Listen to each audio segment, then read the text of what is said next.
All the content contained in this webcast is for informational purposes only. The investments and strategies contained in this webcast may not be suitable for you. Please consult your own independent financial advisor before making any investment or trading decisions. Welcome back, traders, investors. Second portion of our show, Market Movers.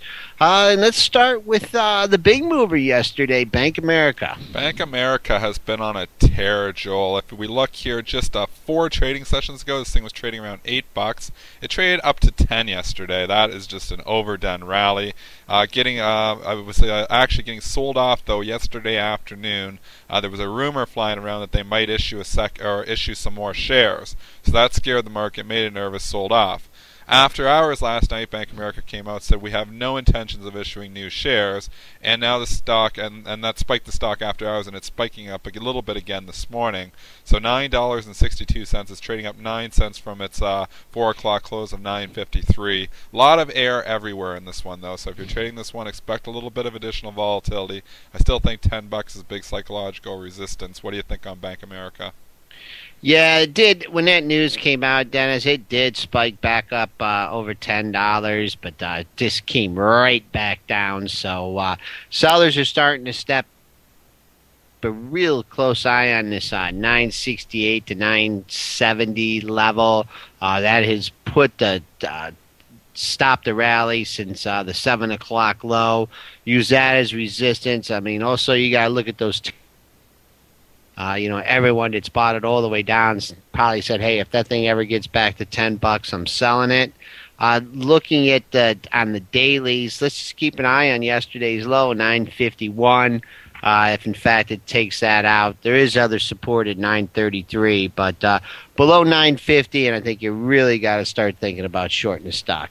Disney came out after hours last night, announced that they were going to lose $200 million there on that John Carter movie. So that's got the stock under a little bit of pressure this morning. After hours was selling off a bit, trading right around the same spot, $43 here this morning after closing at $43.44. Did you see that movie, Joel? John Carter?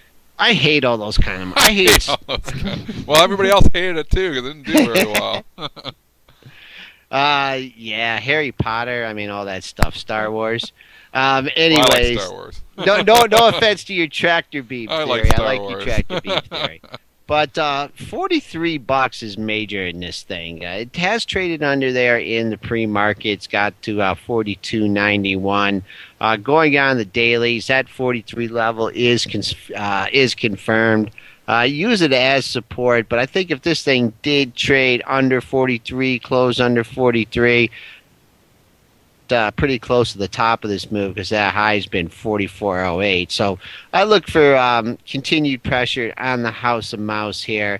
Also, just keep in mind the stock started the year at $38 is which is a parabolic move for Disney. 38 to 44, 6-point move. Could easily be heading back down to the $41 level. Tiffany's reported earnings here this morning. They also provided guidance. The guidance was pretty good, seeing $3.95 to $4.05 when the estimate was down at $3.64. That's giving the stock a really good lift here in the pre-market. It's up almost over 3 points now, Joel.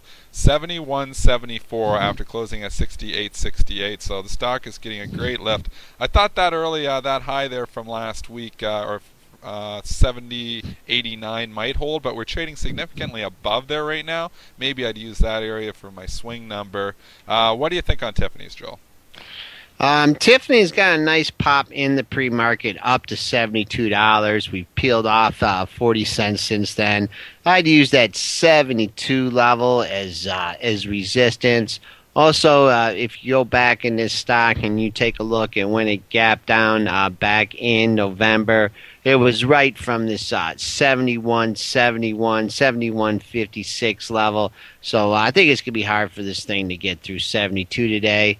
If, in fact, it can get through 72, your next stopping point would be a close that you had in mid-November at 73.62. Jefferies reported earnings here this morning too. JEF symbol on that one. 1952 it's trading right now after closing at 1906. So spiking up to 1985. Not a ton of shares, about 1,000 shares, 5 or 6 separate little prints there, which gave it a little spike here.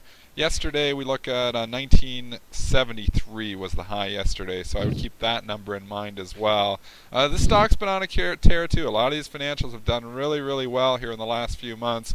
Basically, this stock has doubled from its November low there, just under 950. So you're looking at over a double here now for Jefferies from that November low.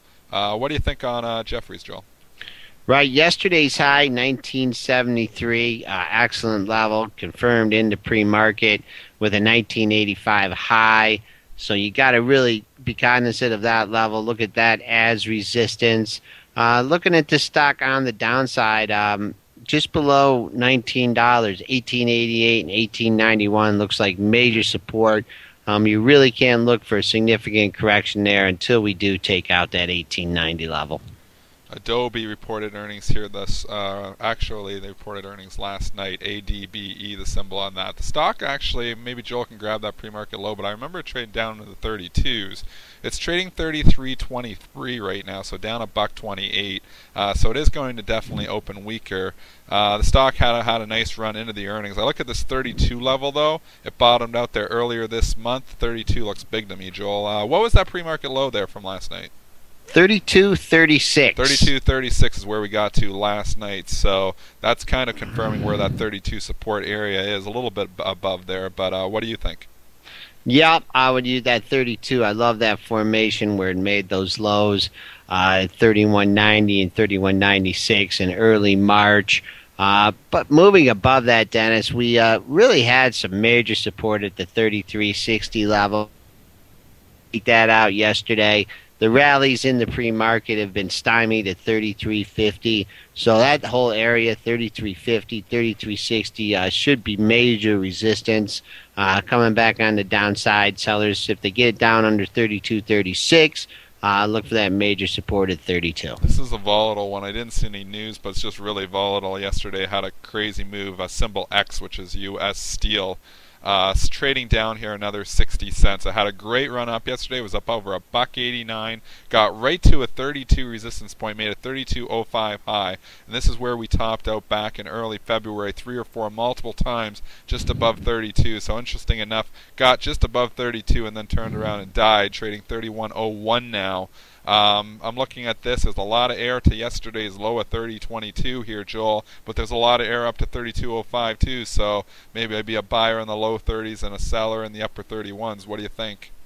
Really consolidating here, Dennis, at the $31 level. Someone's definitely stepping up here. So if in fact that holds in the pre-market, look for it to go back up and perhaps test settlement. And also this $30 level, 30.13 was from where it broke out from. Had a couple tops there, and then so look, I have to confirm that major support at 30. We're running short on time here. A couple other stocks that are just trading up. Just to mention, STI has been trading up here. We've also got WMB, which is Williams, has been trading up about $1 here as well. So keep an eye on those. I think there's a conference call coming in Williams. What do you have for closing thoughts here, Joel? Just this Globex low coinciding with Friday and Monday's lows, major support. You can't ignore that with this bull market. If in fact it doesn't, it can't hold that area, perhaps we can trade down in the mid 1380s. Our target at 1389. And I'm sure if you get back up to the 1398.50 level, up to the number at 1400, be good resistance. That's our show for the day, folks. We'll be back with you tomorrow.